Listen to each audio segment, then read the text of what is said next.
Assalamualaikum warahmatullahi wabarakatuh. Selamat datang di BBC Budiono Pintar Channel. Jangan lupa tekan tombol like, beri komentar yang santun, dan subscribe agar selalu mendapat notifikasi tayangan baru dari kami. Terima kasih. Assalamualaikum warahmatullahi wabarakatuh. Bismillah, alhamdulillah, la haula wa la quwata illa billah, ma ba'du. Qalu subhanaka la ilma lana illa ma 'allamtana innaka antal alim. Saudara mahasiswa, itu topik atau tema kita pada hari ini Pancasila dan pendidikan Pancasila. Jadi ada dua topik yang berbeda, Pancasila dan pendidikan Pancasila. Nanti yang kita pelajari ada 9 sub jika cukup waktunya. Ya, enggak cukup diwaca dewi. Sub tema kita ada 9. Kalau cukup ya itu, enggak cukup ya global-global. Toh di SMA dulu kita sudah pernah mendapat pelajaran ini. Ini sifatnya apa? Review, refreshing, penyegaran ya. Nah, enggak usah diulang oleh CSC ya. Ini penyegaran. Berarti kan terus enak di screen itu diingatkan ulang ya, di refreshing saja. Oke, kita masuk yang pertama tentang pengertian Pancasila. Dulu di SD sudah dijelaskan oleh guru-guru kita ya. Panca artinya 5, sila ada 2 istilah seperti ini. Kita kutip langsung saja. Ini dari Pak Profesor Mr. Haji Muhammad Yamin ya. Kita kutip dia. Ini secara etimologis berarti Pancasila secara bahasa ya. Nah, jadi kita kutip langsung miliknya Pak Yamin. Tahu Pak Yamin ya? Siapa? Apa yang Anda tahu tentang Pak Yamin? Pak Yamin tokoh apa yang Anda tahu? Pahlawan. Oh, satu pahlawan. Coba? Refreshing ya. Kan merefresh ulang, menyegarkan. Pahlawan ya. Oh iya, tokoh apa namanya? Namanya tokoh apa? Anggota PPUPKI. Oke. Anggota PPKI juga. Dia tokoh di Sumpah Pemuda juga. Dia juga seorang sastrawan, seorang politikus, namanya profesor tentu seorang ilmuwan ya. Jadi banyak kompetensi yang ia miliki. Oke. Dia menjelaskan seperti ini. Jadi panca artinya 5, kita sepakat. Bahkan seringkali bahasa-bahasa Sanskerta ini dipakai nama yang Jawa ya. Anak nomor 1 Eka, 2 Dwi, 3 Tri, 4 Catur gitu ya. Oh ya. Sila dengan I1 seperti ini artinya sendi, dasar, alas. Dengan I-nya 2 seperti ini artinya tingkah laku yang baik. Langsung gabungkan saja. Kalau yang atas ini berarti 5 dasar, 5 ayas, 5 alas, 5 landasan. Kalau yang bawah dengan I yang 2, kalau bahasa Arab mungkin matopi ya. Ini 2. Yang kita juga matopiin ya. Ini I1 luar biasa ya. Ini I-nya matopiinnya berarti dengan I2 artinya 5 perilaku yang baik, 5 perilaku yang urgen, 5 perilaku yang penting. Dua-duanya kalau dipadukan sama baiknya ya, sama baiknya gitu. Ini secara etimologis dari sisi bahasa. Namun kalau kita lihat sisi terminologi dari sisi istilah ya, Pancasila itu nama dasar negara Indonesia. Inilah Pak Yamin, seorang ini lahir 03 24 Agustus 1903. Oke, berikutnya susunan Pancasila yang sekarang. Siapa sih nggak hafal Pancasila? Siapa seorang hafal Pancasila?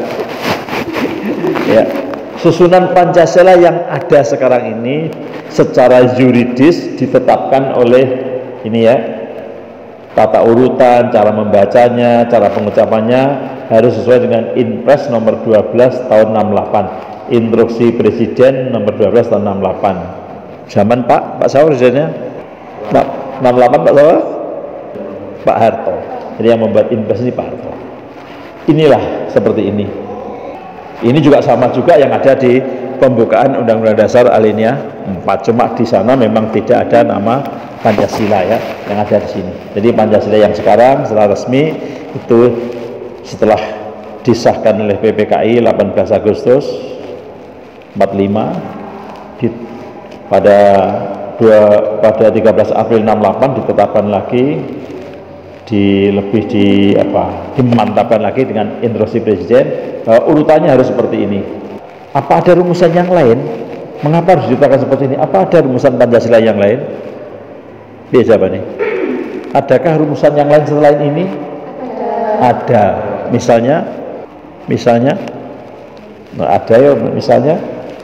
ada rumusan di Piagam Jakarta, ada rumusan milik Bung Karno, ada rumusan milik Pak Mester Supomo, ada rumusan Pak Muhammad Yamin waktu pidato, ada rumusan Pak Muhammad Yamin yang tertulis, ada ya. Oke, lanjut bawahnya. Ini inpesnya seperti ini. Jadi inpesnya tentang tata urutan dan rumusan. Artinya berarti 1 sampai 5 tadi urutan, nggak boleh dibolak-balik ya. Tata urutan dan rumusan. Rumusannya seperti itu.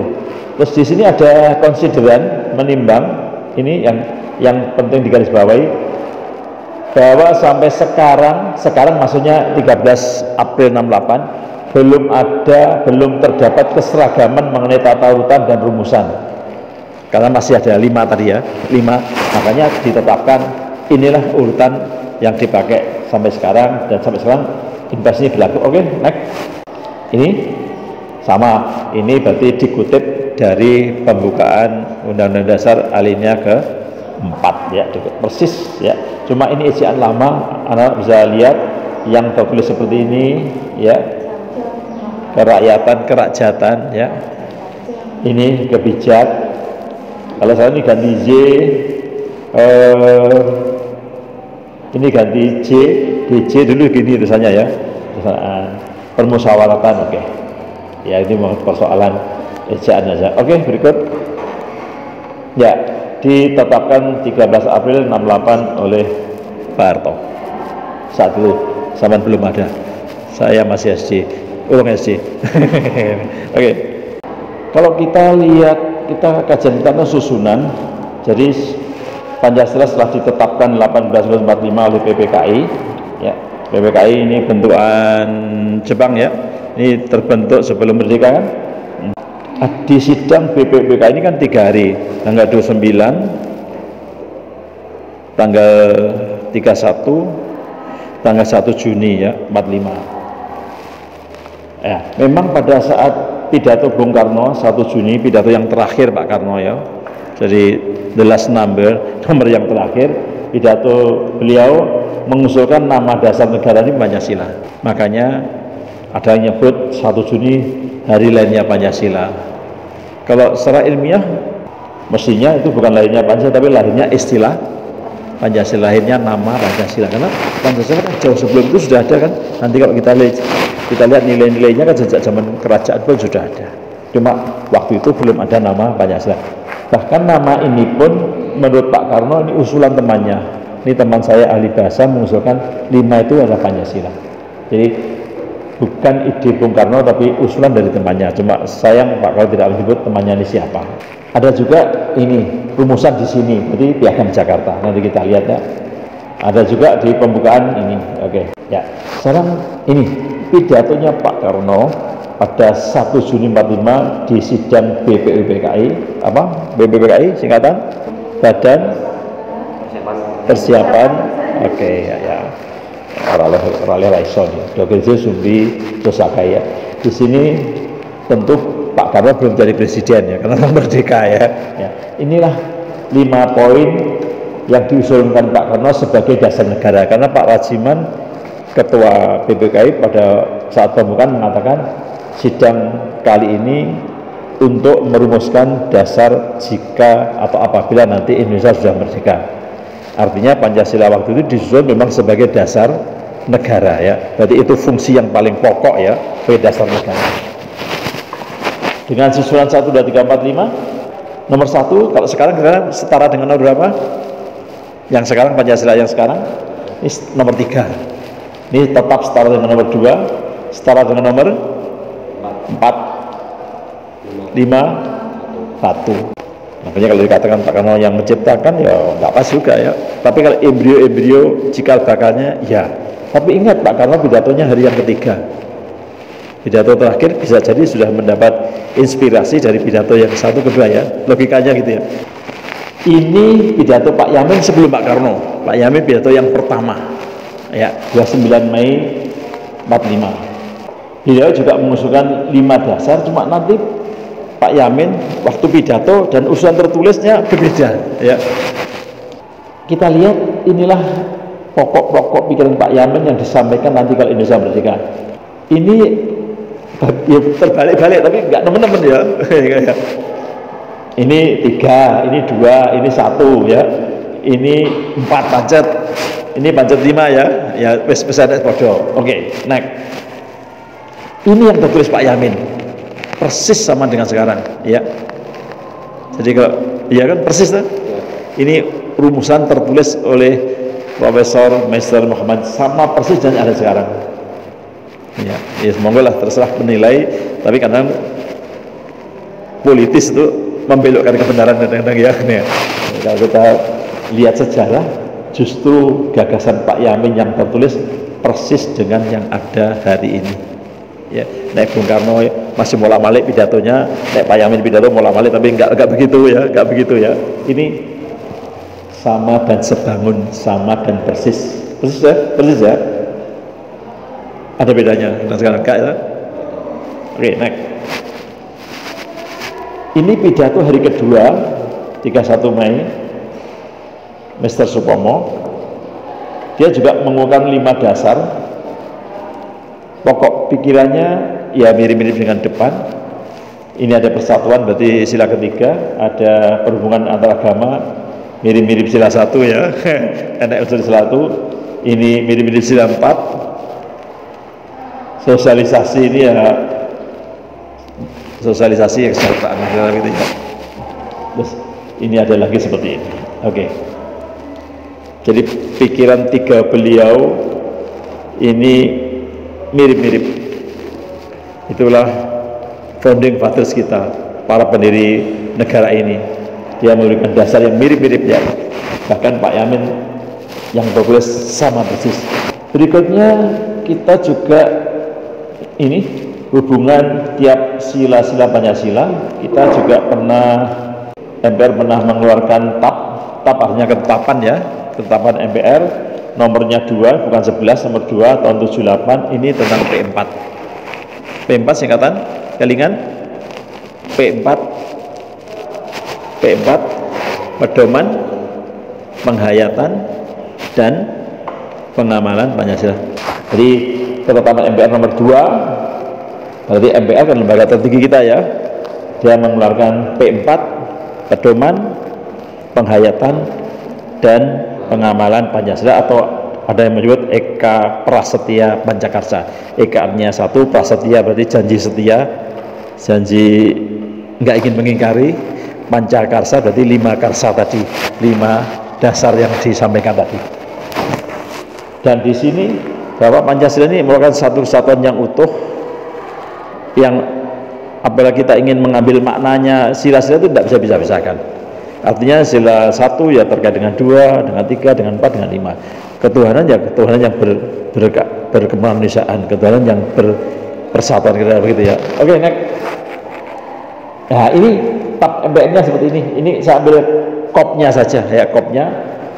Ini jadi yang nomor 2 tahun 78 tadi tentang pedoman, penghayatan dan pengamalan Pancasila dalam kurung Eka Prasetya Pancakarsa. Eka 1 prasetya janji setia, janji tidak ingin mengingkari.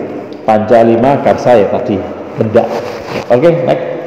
Nah, di sini muncul lagi sebuah di konsideran, namanya konsideran ya, di menimbangi muncul bahwa Pancasila yang merupakan pandangan hidup bangsa. Jadi kita memperoleh fungsi yang kedua. Fungsi yang pertama pada waktu sidang tadi dasar negara. Sidang hari ini membahas dasar negara kalau nanti Indonesia sudah merdeka. Ini muncul lagi di sini, berarti ada fungsi yang kedua, pandangan hidup. Apa itu pandangan hidup itu? Apa itu pandangan hidup itu? Way of life bahasa lainnya. Apa way of life itu? Apa itu pandangan hidup itu? Pedoman hidup. Kalau namanya pedoman ingin diikuti, ya kan, betul ya? ingin diwujudkan dalam kehidupan. Jadi namanya pedoman itu diikuti. Apa artinya sebuah pedoman nggak diikuti dan ingin diwujudkan, dikonkretkan, dimanifestasikan dalam kehidupannya. Kita kutip berikutnya, ini pendapatnya Profesor DLS Notonegoro Esa. Dia menjelaskan ini bahwa Pancasila merupakan rangkaian kesatuan yang tak dapat dipisahkan. Tiap sila mengandung 4 sila lainnya, sehingga persatuan dan kesatuan semua sila Pancasila dijiwai dan menjiwai sila lainnya. Maksudnya gini, sila 1 ketuhanan yang Maha Esa ini menjiwai sila 2, menjiwai sila 3, menjiwai sila 4, menjiwai sila 5. Kalau sila 2 dijiwai sila 1, tapi menjiwai sila 3, 4 dan 5. Demikian seterusnya. Kalau sila 3 dijiwai sila 1 dan 2, menjiwai sila 4 dan 5. Lagi seperti hanya dijiwai atasnya saja gitu ya. Nah, itu yang disampaikan oleh Pak Notonegoro, sarjana hukum. Oke, lanjut. Kita lihat sejarah Pancasila global-global saja. Tentu ini kita ingin mengatakan bahwa Pancasila lahir sejak lahirnya bangsa Indonesia, tidak lahir 1 Juni 1945 tadi ya. Ini kita ingin membahas sejarah, bukan politik. Jadi Pancasila ini lahir bersama lahirnya bangsa Indonesia. Ya, cuma permasalahannya kapan tuh bangsa Indonesia lahir itu? Yang dijawab juga ya. Kapan tuh bangsa Indonesia lahir itu? Apa sudah ada nama Indonesia? Misalkan pada Sumpah Pemuda, pada waktu pergerakan Budi Tomo 08 itu sudah ada nama Indonesia. Apa nama Indonesia itu ada sejak proklamasi. Itu perdebatannya begitu. Samanya kalau kita punya seorang adik lahir, apa dianggap lahir itu menunggu punya nama? Lek orang dua jeneng berarti orang lahir. Enggak bukan kan?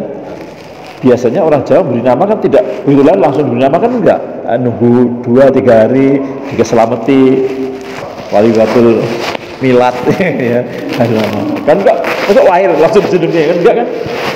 Kalau anak lahir langsung beri nama, enggak kan? Ya biasanya kan gitu. Oke. Ya, permasalahannya ada kajian itu apa tuh namanya lahir itu, apa dia lahir harus punya nama, dianggap lahir kalau sudah punya nama, atau belum punya nama ya sudah lahir. Kalau namanya saja apa namanya lahir, namanya saja belum. Sekarang sama kan bisa ngarang, nanti kalau saya punya anak saya beri nama kan gitu ya. Kita lihat yang pertama ini, jadi secara Pancasila melalui proses yang panjang, maksudnya tidak tiba-tiba, tidak jatuh, tidak seperti durian jatuh dari pohon, tapi ada proses yang panjang ya, ada proses yang panjang. Yang pertama ini, bumi Indonesia ini pernah diduduki atau pernah ada kerajaan yang sangat besar namanya Sriwijaya yang berpusat di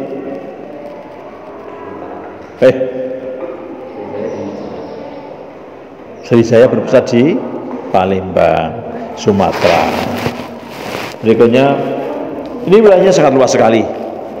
Berikutnya juga kita pernah punya sejarah kerajaan Majapahit yang sangat besar, berpusat di Jawa Timur. Mau coba baca ya, di Jawa Timur kan, Mojokerto kan. Dan kerajaan besar ini sekarang tinggal kenangan. Orang mengatakan dulu, berarti tinggal memori. Mengapa yang besar seperti ini guling juga, hilang juga? Kenapa ya? Mengapa nggak eksis sampai sekarang? Padahal negara ini besar juga, wilayahnya sampai ke Singapura, sampai ke Filipina. Mengapa tidak eksis? Kenapa tidak survive? Kenapa tidak bertahan sampai sekarang? Salah satu alasannya adalah karena tidak punya ideologi, karena tidak punya pandangan hidup, karena tidak punya landasan yang kokoh di dalam bernegara. Makanya sebenarnya pendidikan Pancasila ini kan pendidikan politik agar mahasiswa menjadi warga negara Indonesia yang baik kan ya, sajane kan gitu ya. Ini kan politik education ya, pendidikan politik. Mengapa ini yang besar seperti ini sekarang tinggal kenangan? Karena dia tidak punya ideologi, dia punya pegangan yang kuat di dalam berbangsa dan bernegara. Akhirnya ada perang antar daerah, rebutan kekuasaan. Ya, wassalam ya. Oke. Yang kedua ini ya, kita juga mengalami penjajahan yang merata di tanah air ini. Belanda dengan paling lama 3,5 abad, berarti 350 tahun kurang lebih. Jepang yang pendek, namun yang pendek pun tidak kalah bengisnya dengan yang panjang ya. Orang-orang dulu mengatakan keluar dari mulut singa masuk mulut buaya, bodoh ya, bukan pilihannya, bukan pilihan, lebih serem ya. Lalu yang ketiga, kita juga memiliki sejarah perjuangan sama. Dulu merata dari seluruh penjuru tanah air mengadakan pergolakan, mengadakan perlawanan, mengadakan perjuangan kepada penjajah ya. Kalau dikatakan pemberontakan tidak etis, wong no. Kita dijajah kok pemberontakan ya, perlawanan, perjuangan. Apakah perjuangan di bidang cendekiawan, ilmuwan, mendirikan partai, atau mungkin di bidang pendidikan, bidang seni, politik, dan mungkin tidak. Semuanya penting ya, semua penting ya. Ya, ini contoh saja bahwa dulu di zaman-zaman kerajaan, kita ambil contoh yang Majapahit, sebenarnya sudah bercorak Pancasila walaupun belum diberi nama Pancasila gitu ya, sudah bercorak. Artinya nilai-nilai Pancasila sudah dipraktekkan dalam kehidupan berbangsa waktu itu. Kita ambil sila yang pertama. Ya, kita ambil sila yang pertama. Di sini ada Bhinneka Tunggal Ika, Tadhana Dharma Mangruwa. Tahu artinya ya? Ini ya. Jadi yang bermacam-macam tuh hakikatnya satu. Kira-kira gitu kalau bahasanya dibalik ya. Ya kalau bahasanya dibalik, yang bermacam-macam itu hakikatnya satu dan tidak ada kewajiban yang mendua. Ya, kepada Sang Hyang Widi. Sang Hyang Widi kalau sekarang ya Tuhan yang Maha Esa gitu ya. Allah Subhanahu wa taala. Kita ada begitu bahasanya, bahasa kita UNU ya. Berarti ini nilai-nilai sila satu sudah berkembang di saat itu. Yang kedua, di sana waktu itu Hindu dan Buddha, belum Islam ya, belum Islam. Ini yang dominan. Dan di sini sudah ada kerukunan, ada saling tolong menolong, ada persamaan harkat dan derajat manusia. Ini adalah salah satu nilai dari sila kedua. Artinya ini sudah ada. Ini sudah ada. Yang ketiga, kita kenal tokoh yang fenomenal, Gajah Mada. Saya nggak tahu nama sebenarnya. Nampaknya ini nickname ya, apa nickname ini? Nama panggilan, nama samaran. Karena saat itu banyak tokoh-tokoh yang bangga jika namanya nama-nama binatang. Misalkan ada ayam uruk. Ayam kan binatang kan? Ada apa? Kebu hijau gitu ya. Nggak tahu kerungu. Baca sejarah ya. Nah, ini. Dia punya Sumpah Palapa. Masih ingat? Sumpah Palapa masih ingat? Apa intinya? Bahwa Gajah Mada tidak akan makan buah palapa jika ini Majapahit belum bersatu gitu ya, belum mempersatukan Nusantara ini. Oke, next. Berikutnya ini kita ingin membuktikan bahwa sila keempat pun sebenarnya sudah ada. Di zaman itu sudah mulai tumbuh adat musyawarah, adat mufakat, seringkali pilihan kepala-kepala desa harus melalui coblosan, direct demokrasi langsung ya, walaupun tentu bukan foto pakai gambar sekarang, mungkin pakai apa, lighting ya, sudah ada. Jadi hal-hal yang urgen, hal-hal yang penting, permasalahan kehidupan yang penting diselesaikan dengan musyawarah untuk mencapai mufakat, untuk mencapai kesepakatan musyawarah ya. Di Islam pun Anda tahu wasafirhum fil amri gitu ya. Musyawarahlah dalam setiap permasalahan kalian gitu. Oke, berikutnya yang kelima dari 1 2 3 4 5 tadi, dari 1 2 3 4 ini kan ujungnya ya, apa? Titik akhirnya di sini, titik akhirnya di sini. Agar mencapai kehidupan yang rukun, kehidupan yang damai, yang tentram, sejahtera, lahir batin, adil. Orang kita makan toto, tentrem, kartorajo, lo bayang ya. Ini apa endingnya begitu. Jadi 1 2 3 4 endingnya di nomor 5 seperti itu. Beberapa fungsi Pancasila tadi sudah kita sampaikan.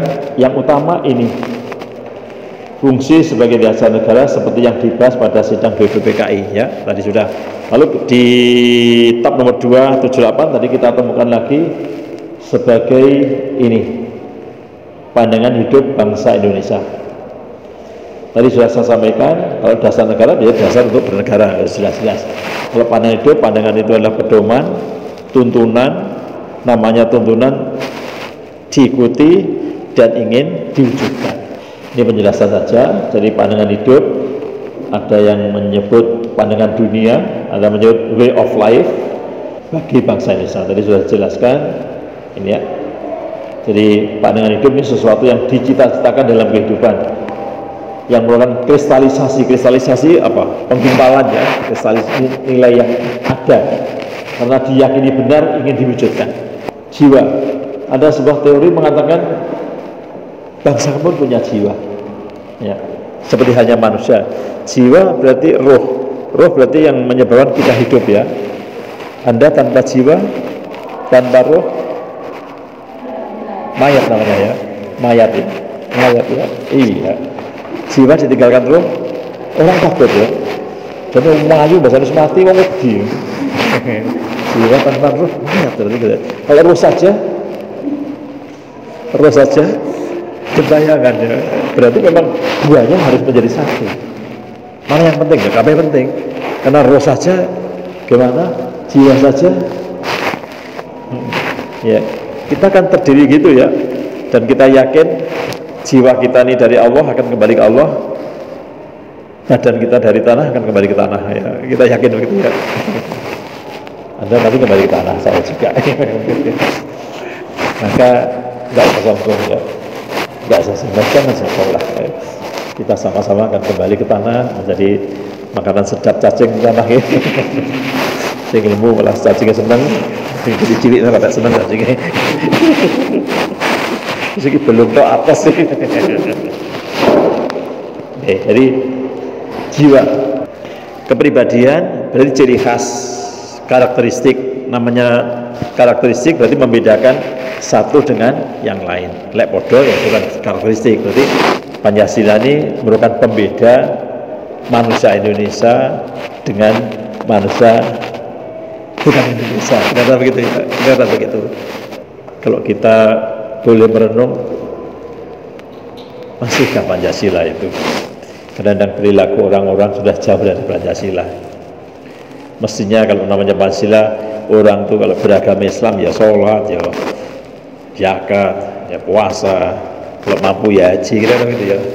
Tapi kadang-kadang kita lihat banyak yang mengaku Islam hanya mengaku saja. Mestinya kan kita tidak hanya beragama dalam bahasa Indonesia artinya memiliki agama, tapi juga menjalankan syariatnya. Ya. Itu kan memiliki dah ya. Lek beragama saja gampang ya, tulis di KTP, agama Islam. Tapi harus menjalankan syariatnya. Dan ini konsekuensi hidup ya, konsekuensi hidup. Orang bilang orang yang beragama hidupnya akan tenang. Orang yang punya jiwa seni hidupnya akan menjadi indah. Tapi dengan teknologi dan ilmu hidupnya menjadi enak, menjadi nyaman. Ya, kira-kira begitu. Ya, jadi setelah seni hidupnya indah, hidupnya ditopang teknologi mudah, biar tenang, hidupnya tidak hampa, ya, tidurnya tidak hampa. Jadi di sini dituliskan Pancasila sebagai sumber segala sumber hukum di Indonesia. Ini sesuai TAP MPRS, S-nya sementara, nomornya 20 tahunnya 66 Zunto. Ya, jadi merujuk berhubungan dengan TAP nomor 5 73 TAP 9 78. Jadi sumber dari segala sumber hukum berarti hukum yang ada mesti harus dijiwai oleh Pancasila sendiri. Oke. Ini sifat-sifat Pancasila. Di sini dijelaskan ada sifat yang lahiriah, ada sifat yang batiniah, ya gitu. Sifat yang lahiriah, sifat yang lahir, jadi mengandung azas yang konkret, azas yang real, azas yang nyata dalam kehidupan. Misalkan tentang keadilan, ya, sama rata, sama rasa. Apa tuh adil itu? Haruskah adil itu sama? Haruskah adil itu sama? Haruskah kita mendapat sama kalau namanya adil? Iya. Pendapat yang lain? Jadi awak mulai kuliah sekali ibu sama ini sakulah sama 1 juta, sadikmu TK ya sama 1 juta. Enggak ya. Ya. Adil tidak harus sama, tapi sama juga bisa berarti adil. Nanti kita lihat macam-macam adilnya. Lek kenduri adil itu berkati kudu padha ya. Nah, oleh iki Pak Moden oleh ingkunge ya liyane oleh anu ae kulupan ae kayak itu. Ada tahu ae. Kalau kenduren adil di situ adil distributif, adil yang sama. Tapi di sisi lain, contoh tadi, Mbak Yuni kuliah sebulan sanggupnya 1.500.000, adik TK ya 1.500.000, sama, kan tidak adil. Mbak Yuni mungkin 1.500 kurang, mendino online aja belanja, adik bingung lek entek nih. Ya, jadi itu, jadi hakikat adil sama bisa berarti adil, sama kadang juga bisa berarti tidak adil. Lihat kebutuhan masing-masing. Yang bersifat batiniah tentu sifatnya lebih abstrak.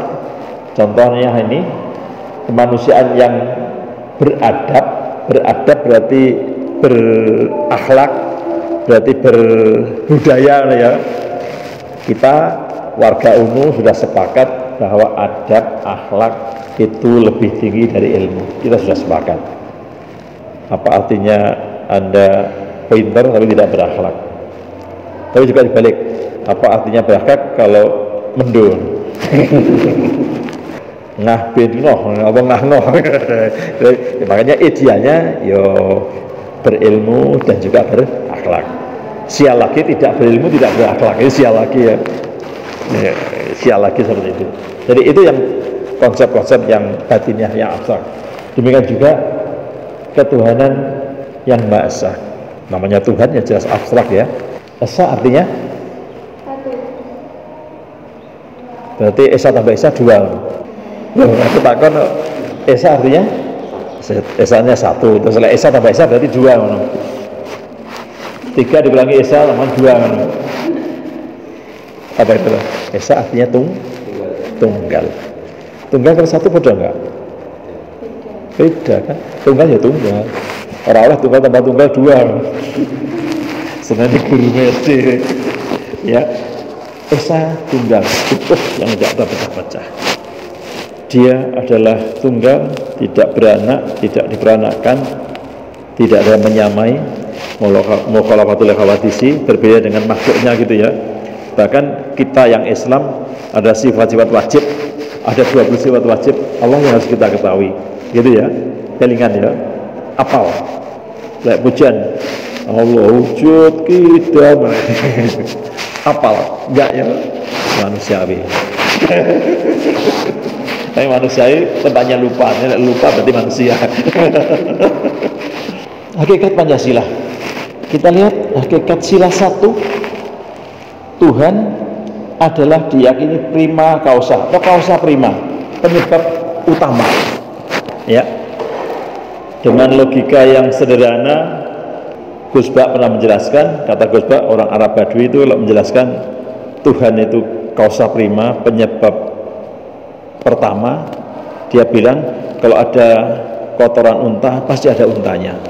Masa enek telek etok gak sing nelek. ya, itu kan bahasa sederhana ya. Jadi berarti kalau ada akibat pasti ada apa? Penyebab, dan penyebab segalanya itu adalah Allah, adalah Tuhan.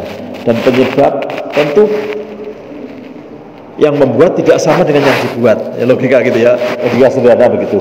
Terus hakikat dari Tuhan ini tadi hakikatnya adalah Esa tadi, hakikatnya adalah Esa.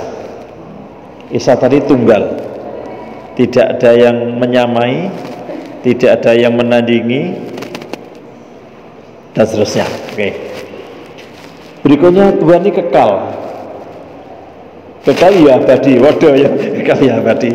Oh, kita kan sering menyangatkan ya begini, pleonasme ya, kekal ya abadi. Kadang orang Jawa cerita toh, emang ada kecelakaan, truk tabrakan, balik cepat merotoli dhewe, cepat ya merotoli dhewe. Mesti tuh, nabrak balik cepat merotoli dhewe, cepat ya merotoli dhewe. Waduh. Saya mau mantep lah kan ya. Kira-kira yang begitu ya. Oh, mantep nih. Pitik ayam malas, pitik ya ayam. Ya, itu kan sering kali kita seperti itu. Oke. Jadi Tuhan itu sifatnya sempurna, sempurna itu sakral, sakral suci, maha suci Allah subhanallah begitu. Nah kita manusia itu profan itu tidak suci, tidak sakral, kira begitu, ya, dan seterusnya. Ya ini ya, tidak bisa disamai siapapun, adanya yang mutlak. Ya. Oke, berikutnya dua. Ini hakikat dari sila kedua dari kemanusiaan beradab tadi. Hakikatnya ini kemanusiaan ini sifat esensial manusia ya, yang membedakan manusia dengan ciptaan yang lain. Berkemanusiaan berarti bermartabat. Kemarin sudah saya jelaskan makhluk Allah ada 4 ya. Ada benda mati yang hanya punya bentuk dan wujud. Yang kedua tumbuhan punya bentuk wujud kehidupan. Yang ketiga binatang punya bentuk wujud kehidupan, nafsu, insting. Dan terakhir kita manusia punya segalanya, tadi masih ditambah punya budaya, punya agama, punya akhlak, punya rasa malu ya. Gak enak binatang punya rasa malu. Sehingga jika hilang yang 4 terakhir tadi, hilang agamanya, hilang budayanya, hilang rasa malunya, ya mudah jadi nomor 3 binatang ya, binatang yang berjalan tegak. Binatang yang homo erectus kemarin ya, binatang yang berjalan tegak. Jadi hakikat yang pertama di sini manusia adalah menuntut punya sebuah peradaban, kehidupan yang bermartabat ya. Tidak ada makhluk yang berbudaya kecuali manusia ya. Berikutnya tadi sudah menuntut sifat adil di dalam memutuskan sesuatu. Adil bisa karena berdasarkan norma tadi, bisa adil yang sifatnya subjektif tadi, dan objektif. Nah, nanti kita bahas di dalam hal ini. Jadi adil tidak harus sama, bisa adil sesuai kena aturan yang adil. Kalau namanya zaman kerja di perusahaan, bosnya gajinya 10 juta, sama 2 juta, UMR 1.800.000, ya adil menurut aturan ya, menurut aturan.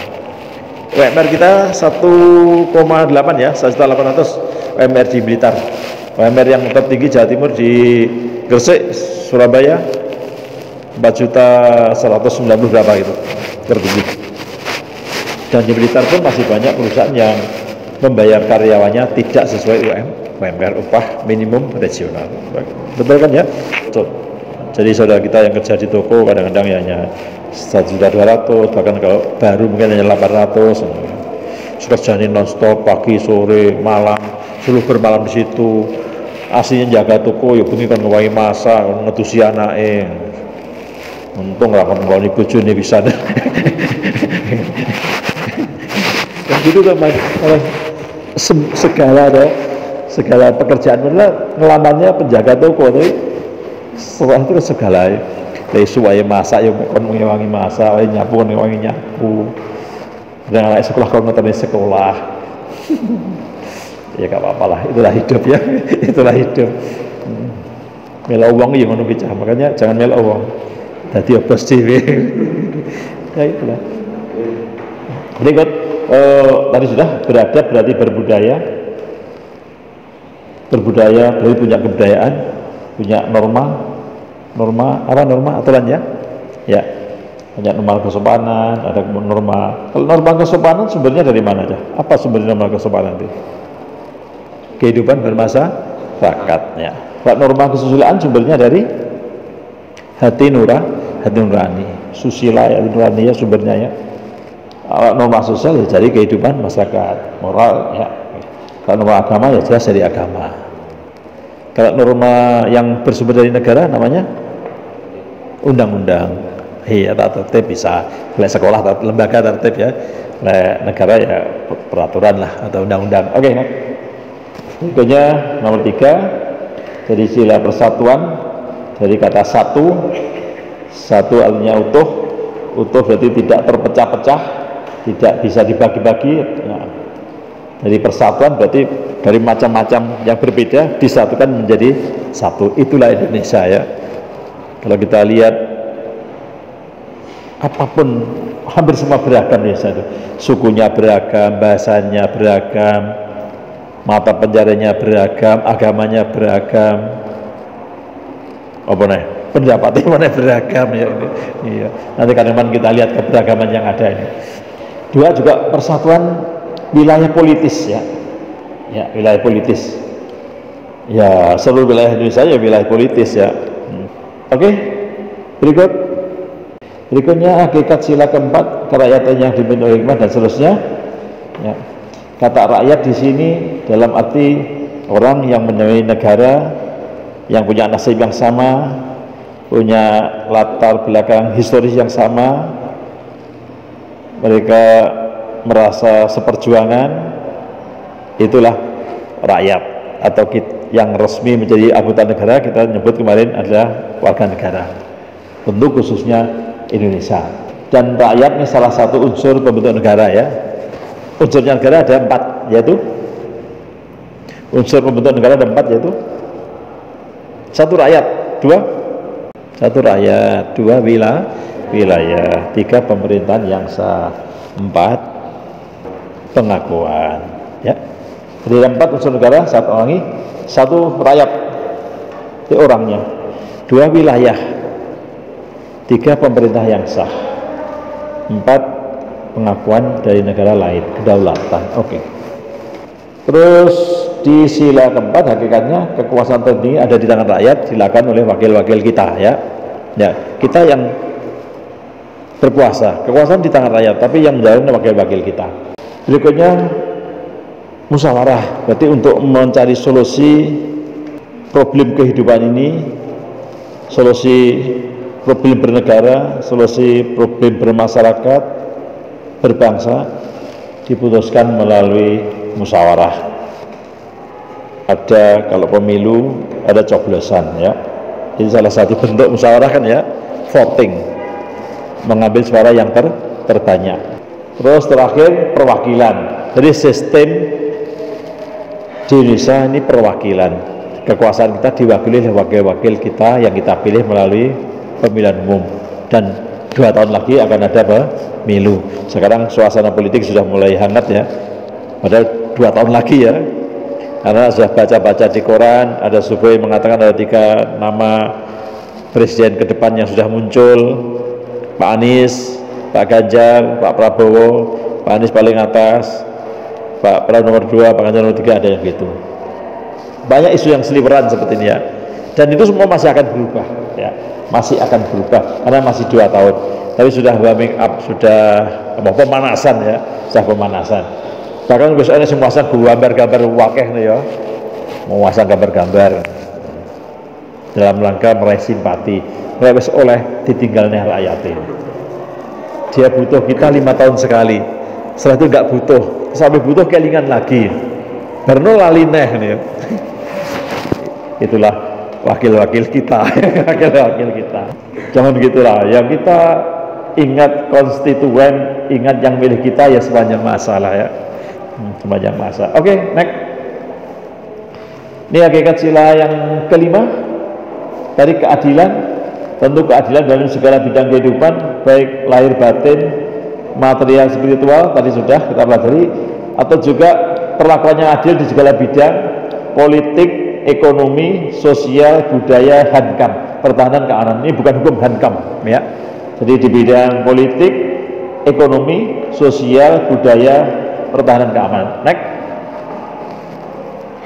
Nah sekarang sub tema yang kedua. Tema yang pertama dianggap habis ya. Nah, tema kedua pengertian pendidikan Pancasila. Apa itu pendidikan itu? Apa pendidikan? Samakah pendidikan dengan pengajaran? Sama nggak pendidikan dengan pengajaran? Tidak. Pengajaran? Pengajaran suatu. Yeah. Kalau pengajaran. Ambil kata intinya. Pengajaran adalah ngerti rasa ngomongnya.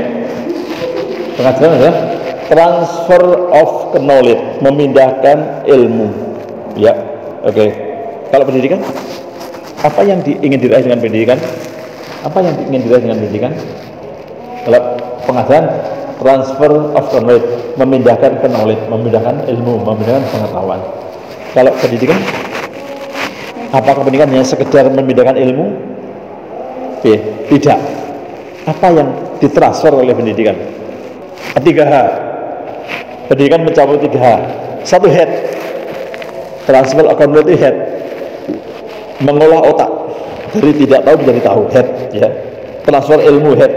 Kedua, hand, skill, agar siswa dari tidak terampil menjadi terampil, hand, tangan. Ketiga, head, hati, dari tidak santun menjadi santun, dari tidak sayang menjadi sayang, dari tidak sopan menjadi sopan. Nah gitu ya. Saya ulangi, pengajaran lebih cenderung transfer of knowledge, memindahkan ilmu. Makanya pendidik dan mengajar tidak sama. Tapi pendidikan mencakup 3H. Head berarti mengolah, mengasah, memanage otak dari tidak tahu menjadi tahu. Hand agar punya skill artinya keterampilan. Dan head punya sopan santun, punya norma, punya adab, punya susila. Itu jadi 3 penting. Jadi tidak sama. Dan pendidikan inilah yang akan memanusiakan manusia, akan menjadikan manusia menjadi manusia yang sempurna, gitu ya. Anda yakin akan menjadi manusia jika tidak ada pendidikan, tidak ada pengajaran? Tidak. Enggak ya. Sejak kecil Anda hidup di hutan, tahunya hanya binatang-binatang, Anda nggak bisa jalan. Pasti akan menunjukkan dia berangkang, merangkak, ya kan? Pasti gitu. Karena kita itu akan mencontoh yang kita tahu, betul ya. Apakah Anda bisa ngomong sesuatu yang belum pernah dibaca atau sesuatu yang belum pernah didengar? Gak bisa ngomong apa ya. Nah, kita bicara sesuatu yang pernah kita dengar, sesuatu yang pernah kita lihat, atau sesuatu yang pernah kita baca. Selain itu nggak bisa. Kalau ngomong nggak ada artinya. Burung biu ngomong. Ayo, apa ngomong apa ayo? Ngomong pidato yang belum pernah didengar. Oh, nggak bisa. Oke, jadi manusia itu punya sifat imitasi. Imitasi apa? Mencontoh, mengadopsi yang ada di lingkungannya. Makanya diberikan pendidikan, diberikan contoh-contoh yang baik dengan 3H tadi, biar baik. Tentu baik sesuai koridor Indonesia, ya kan. Baik itu kan tanda petik ya.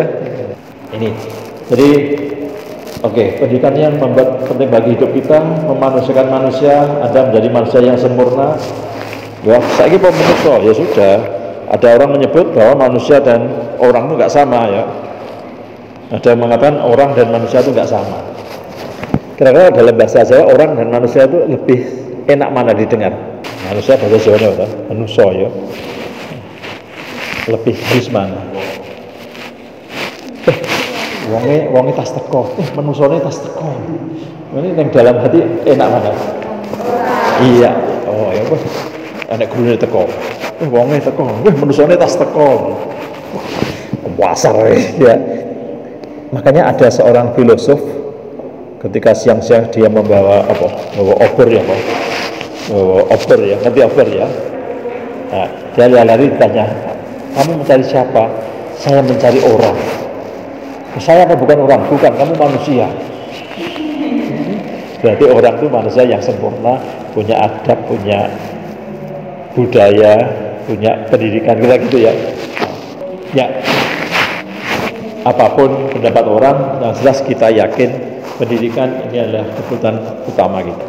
Kita yakin pendidikan inilah yang akan mengubah nasib kita menjadi lebih baik, akan mengubah diri kita menjadi lebih sempurna. Kita yakin, pasti yakin ya.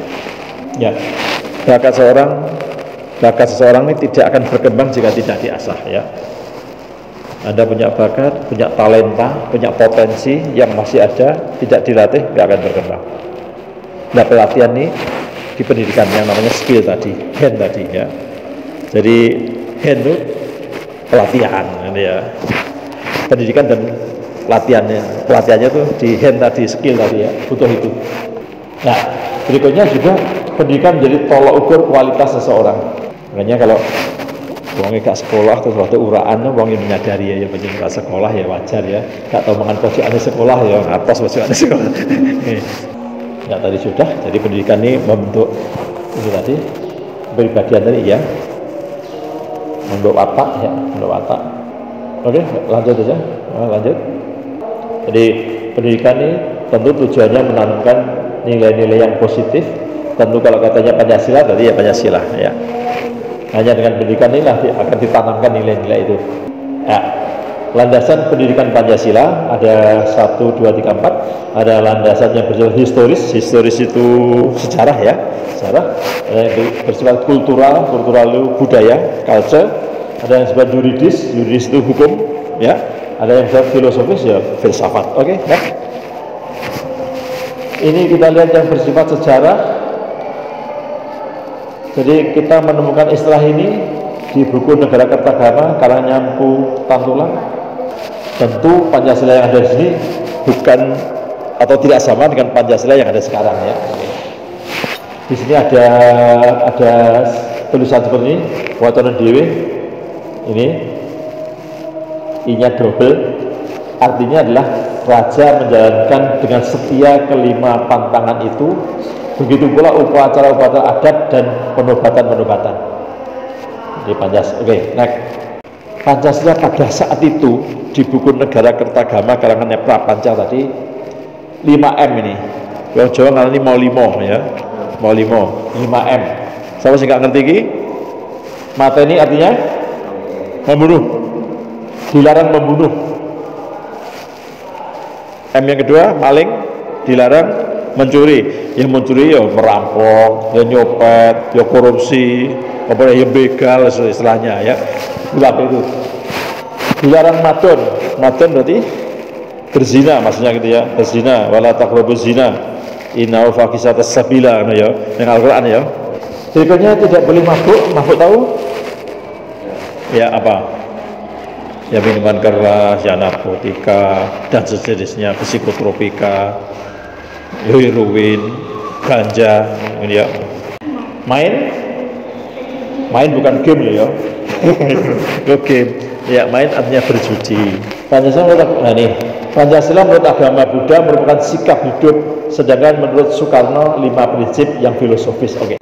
Ini yang landasan itu tadi sejarah, ya. Ini landasan kultural. Apa kultural? Budaya. Sampai ya kayak mulai kan Pancasila mek 5. Iki sila ketuhanane siji. Pancasila itu betul-betul mahasiswa Pancasila. Sila persatuannya sing gede iki, persatuan iki bisa merangkul kancane kabeh. Keadilan ini cilik kira pate adil. Wis belum tok cilik atas kabeh iki.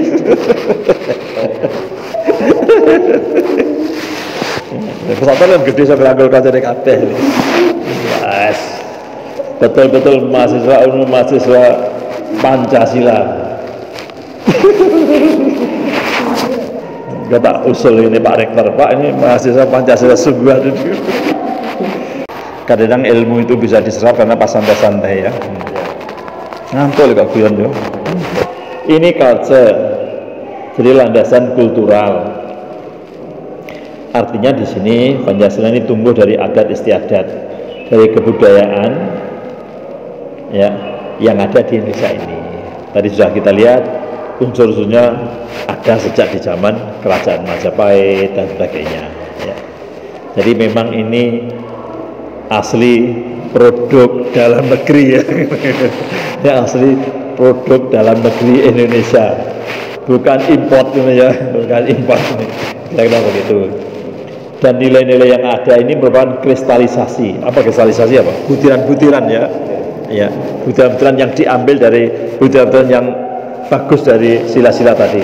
Ini kristalisasi nilai-nilai dari butiran-butiran nilai yang diramu menjadi 5 tadi ya. Dan ini watak asli bangsa Indonesia komunal. Komunal hidup apa? Berkerumun ya, komunal. Kekeluargaan, pokoknya wong Jawa mangan gak mangan pokoknya kumpul, luwe tenang. Wes pokoknya mangan gak mangan kumpul, ya kan gitu kan masalahnya. Banyak anak banyak rezeki ya. Hidupnya kerjasama, kita lihat ada gotong royong. Orang Jawa kalau bangun rumah wes gak usah bayar ya. Pokoknya moro ada sing kubis, ada sing nggo mie, ada sing nggo kentang, ada sing nggo beras. So balik nih tapi ya. Ya, keluarganya seperti itu. Terkenal bangsa kita juga bangsa yang santun, bangsa yang ramah, ya kan? Kan sering kalau di luar negeri orang ditanya, maaf saya sibuk, nah gini nggak enak, maaf sibuk, waplok kan? Dan kan biasa, maaf saya sibuk, ya nggak apa-apa, kita nggak mungkin kan gitu ya. Nah, malah kalau anda ada tanya, Mbak, dalamnya Pak Nondi, gue waternya, ngapain ngomongin Jawa. Tapi Gus Bak menjelaskan wanita kadang-kadang tidak harus sopan, jangan terlalu baik.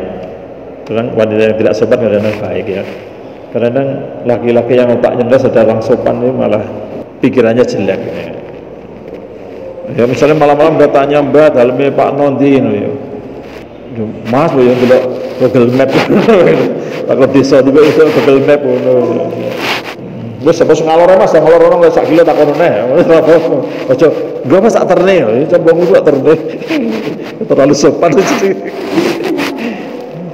Ada saatnya kita santun, ada saatnya kita harus tegas ya. Ada saatnya. Ini landasan. Oh masih tadi ya. Ya. Bisa dilengkapi seperti ini. Bangsa kita punya sifat yang gotong royong. Gotong artinya apa tuh gotong royong ini? Gotong artinya apa? Roh enggak roh, mengangkat ini gotong ngangkat ini gotong loh, ngangkat ini gotong mengangkat bersama-sama. Ini ngangkat diri enggak gotong. Jadi gotong mengangkat itu urung titik. Jadi mengangkat secara bersama-sama itu gotong. Lek royong, lek gotong mengangkat bersama-sama, lek ngangkat diri enggak gotong, itu junjung jenenge. Lek royong, lah orang sini itu, yang diulang motor burung. Lek royong menikmati hasilnya secara bersama-sama. Kita burung iki ya, dia bisa ngirum ya.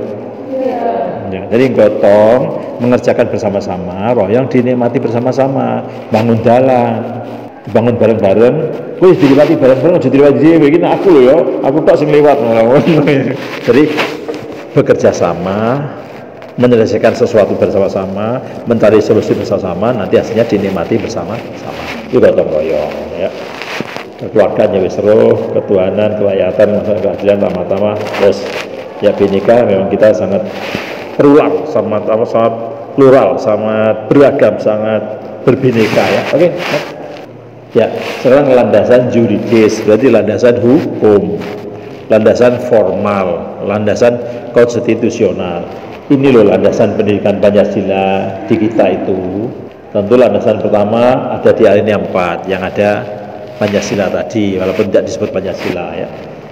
Ada juga di pasal-pasal, ada pasal 29, ada pasal 35 sampai 36, pasal 24, pasal 27. Pasal 1, pasal 3, 34 dan seterusnya. Cek ulang Undang-Undang Dasar 45 ya. Hafal, insya Allah. Hafal ya Undang-Undang Dasar 45, hafal. Ya dilihat ya, duduk ya, dibaca-baca ya. Ngelepas ulangan pasal-pasal bentrok ya. Itu. Jadi ini landasan pertama, landasan kedua, landasan ketiga, TAP MPR, juga tadi yang di depan tadi ya sudah ya. Terus undang-undang pendidikan, undang-undang kita nomor berapa? Undang-undang pendidikan kita nomor 20 tahun 2003. Namanya Sisdiknas, Sistem Pendidikan Nasional. Bagian deres deres liang. Baca ya, bacalah. Kita tahu karena kita membaca, banyak membaca nggak apa-apa. Pada saatnya dibutuhkan kita akan ingat, akan kita memproduksi, kita mengeksplor lagi apa yang sudah kita pelajari. Ada yang kita baca yang masuk menjadi short term memory, ada memori jangka pendek aja. Kadang-kadang ada yang menjadi long term memory. Kita ingat sepanjang masa ya, nggak tahu lali. Bisa begitu. Kata orang, apa yang kita lihat kadang kita lupa. Apa yang kita cinta kita akan ingat selamanya, katanya gitu ya. Jadi kalau Anda mencintai seorang nggak bisa lupa ya. Tidak melihat saja lupa ya. Oke, ingat-ingat itu ya. Oke. Kalau Anda hanya melihat akan lupa. Kalau Anda mencintai sesuatu akan teringat menjadi long term memory, memori jangka panjang yang tak terlupakan, bahkan di bawah mimpi-mimpi. Landasan filosofis, jadi landasan filsafat.